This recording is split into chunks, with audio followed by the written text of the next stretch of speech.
Camp Hood, Texas.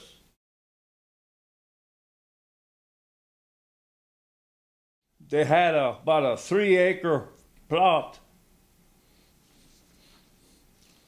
where they had barbed wire about this far from the ground.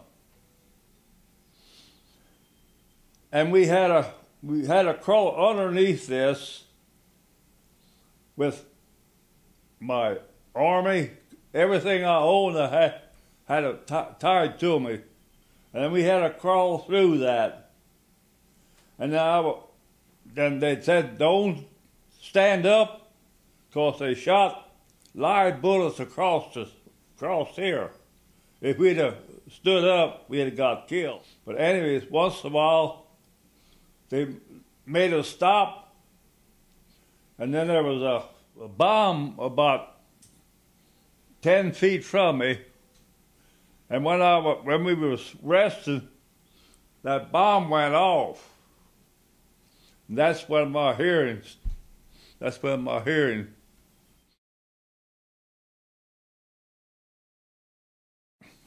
After the war ended, they took us to the Philippine Islands.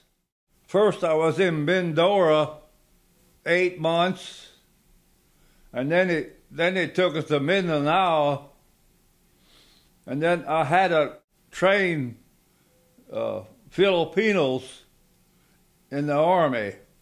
That was my job overseas. I had to train those guys. What the food was like? Like hell. In the morning, they fixed us some stuff. It was bread and a sausage like. They called that shit on the shingle. And dinner and supper,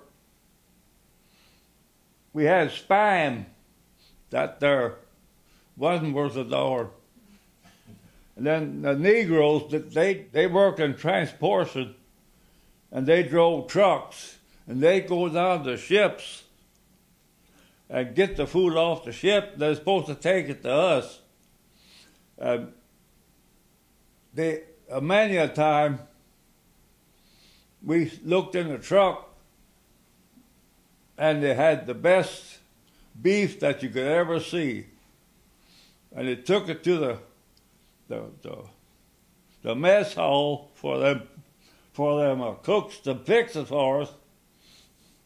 I mean, never did get any. What they done is sold that meat to them Japanese women for sex. That's what they did. A tent, 12 people in the tent. They was all from different cities from the United States. Nobody was. You wasn't with nobody that you knew. At night, I slept with a Negro,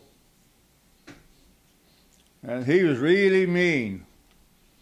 And he had a bayonet on his rifle. And if you didn't do anything that he'd tell you, he'd take that bayonet and stick you with it. And a lot of times, when we go out training,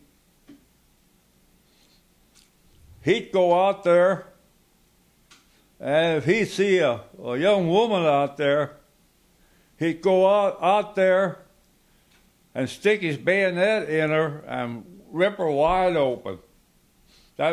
He just loved to do that. And I was scared to death that he was going to do that to me, because I would sleep right beside him. They didn't have no health whatsoever. Had to take a dump, they went over there in the ditch and stuff like that. A lot of times they went in the ocean to take a shower. That's what they'd do. But we had showers with clean water and everything. But a A lot of them tried to get in there with us, but we never let them in. We were headed for Japan. That's where we was going to fight. We were lucky enough that we didn't have to go in there, because if we would have, them Japs were buried in ground and they were waiting for us. And if the war wouldn't have been over, I wouldn't be here today.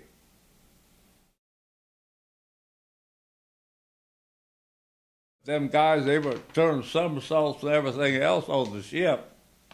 But they thought they was going to go home. But when they found out they wasn't going to go home, you didn't hear such language in all your life.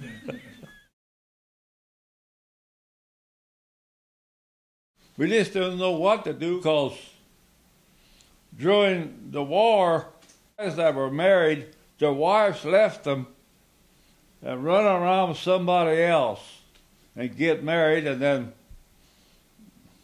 they didn't have nothing to do. So a lot of them shot themselves on account of that. They rationed gas. I don't think you could get over 5 gallons at a time, and you had cards where they punched them cards every time you got some gas. And then during the war, they didn't make no automobiles. They made army stuff. And after the war, they start making automobiles again. And you were lucky if you went and got a car, you'd have to wait at least 18 months till you got one. I'd say stay off the drugs. And if you get a job, stick with it. Don't quit and go someplace else. And don't drink so much alcohol. Them drugs are really bad. A lot of them, that's all they done is go out and steal so they could get drugs. It was just a pitiful sight. It still is.